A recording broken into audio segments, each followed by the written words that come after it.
Sergeant First Class Maria Elena Torres stood near the edge of the community center's main hall, her hands clasped behind her back, her posture rigid despite the ache in her lower back.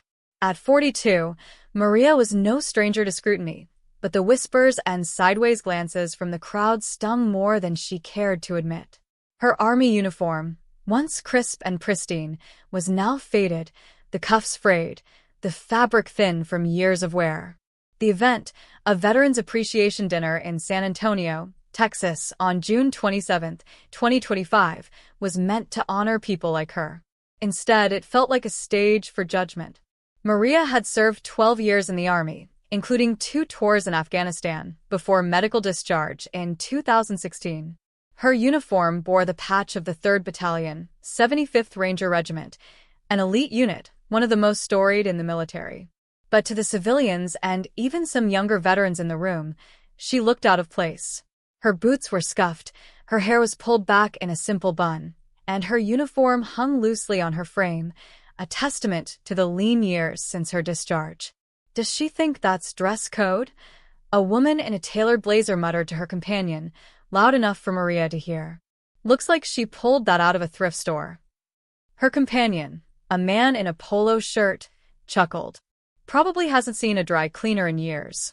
Why wear it if it's falling apart?" Maria's jaw tightened, but she didn't respond. She had learned long ago to let such comments slide. She was here for the free meal and the chance to connect with other veterans, not to prove herself. Still, the words cut.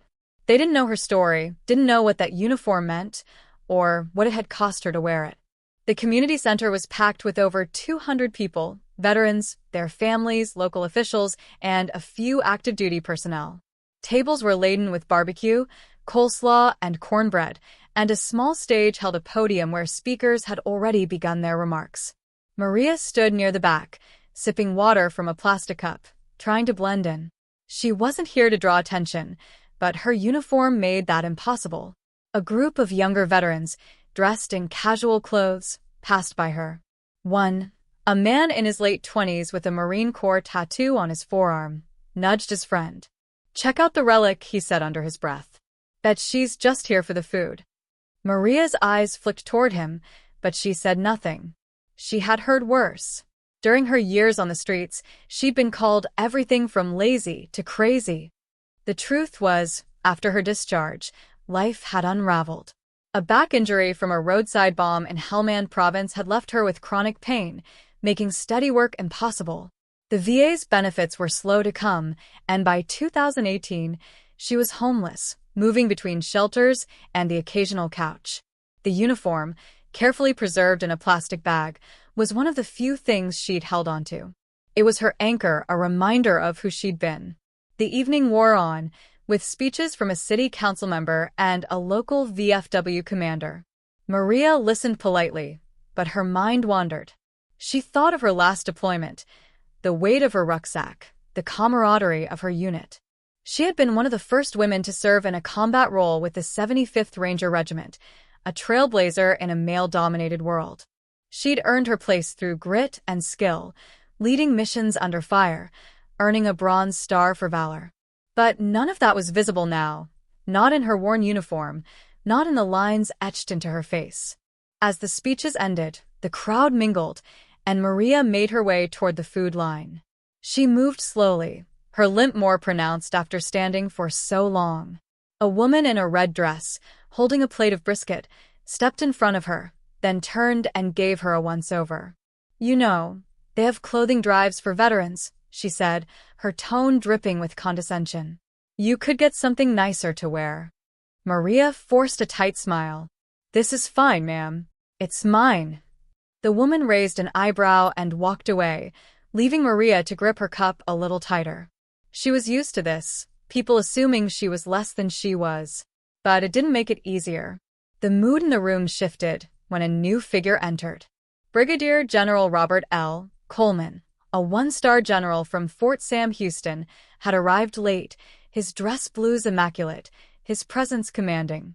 At 55, he was a career officer with a reputation for bluntness and a deep respect for those who'd served under him. He'd been invited to say a few words, but first, He moved through the crowd, shaking hands and exchanging nods with veterans. Maria noticed him, but kept her distance. She wasn't here to network or seek recognition. She just wanted to eat and leave. But as General Coleman worked his way through the room, his eyes landed on her. He paused, his gaze narrowing as he took in her uniform.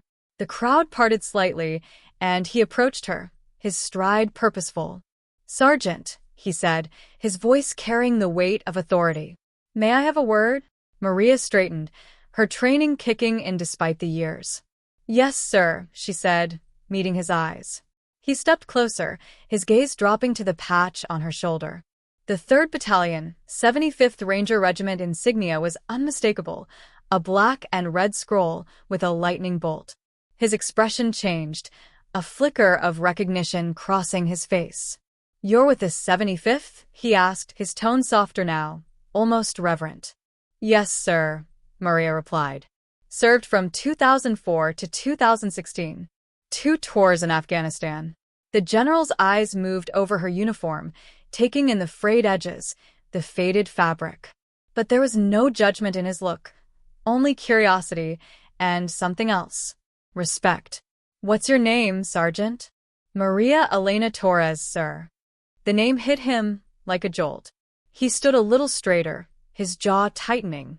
"Sergeant First Class Maria Torres? Helmand Province, 2012? Bronze Star for Valor." Maria nodded, surprised he knew her record. "That's me, sir." The room had grown quieter, the conversations around them fading as people noticed the exchange. The general's voice carried, and heads turned. "You led a fire team under attack in Sanjin," he said, not asking but stating. "Saved 3 of your men after an IED took out your vehicle. Carried one of them 2 miles to the evac point. Is that right?" "Yes, sir," Maria said, her voice steady but soft. She didn't like revisiting that day, but it was part of her. The explosion, the screams, the weight of her wounded squad mate on her shoulders, it was all etched into her memory. General Coleman turned to the crowd, his expression hard. "This woman," he said, raising his voice, "is a ranger. She served with the 75th, one of the toughest units in the army. She put her life on the line for her country, for her men. And you," he paused, his eyes sweeping over the room, lingering on the woman in the red dress, the man in the polo shirt, the young Marine. "You stand here judging her for the state of her uniform?"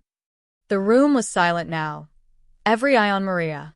The woman in the red dress looked down at her plate. The Marine shifted uncomfortably. General Coleman continued, his voice steady but commanding.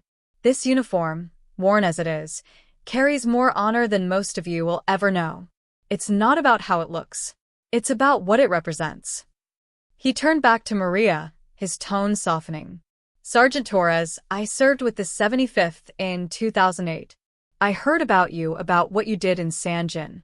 It's an honor to meet you." Maria swallowed hard, her throat tight. "Thank you, sir." The general extended his hand, and she shook it, her grip firm despite the tremble in her fingers. The crowd began to clap, slowly at first, then louder, until the room was filled with applause.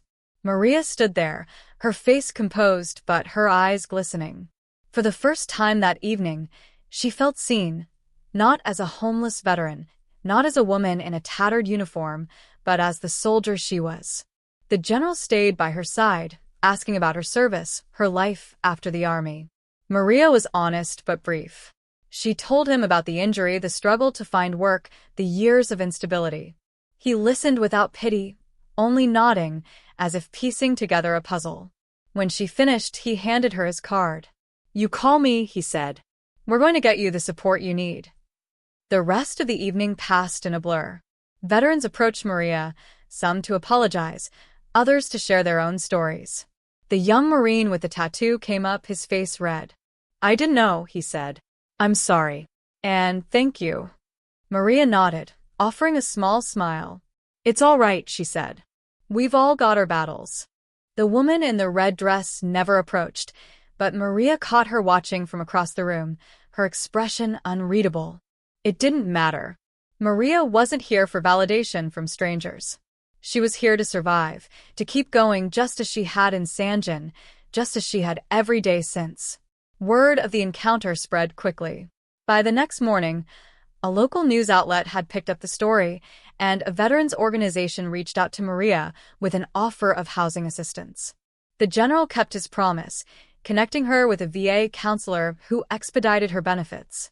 A job training program followed, tailored for veterans with physical limitations. It wasn't a cure-all. Maria's road was still long, but it was a start. Maria Elena Torres, the woman in the worn uniform, had walked into that room expecting nothing more than a meal. She left with something far greater: recognition, respect, and a reminder that her service still mattered. The unit tag on her shoulder, faded but unbroken, had told a story the crowd hadn't expected, one of sacrifice, resilience, and honor that no amount of wear could diminish.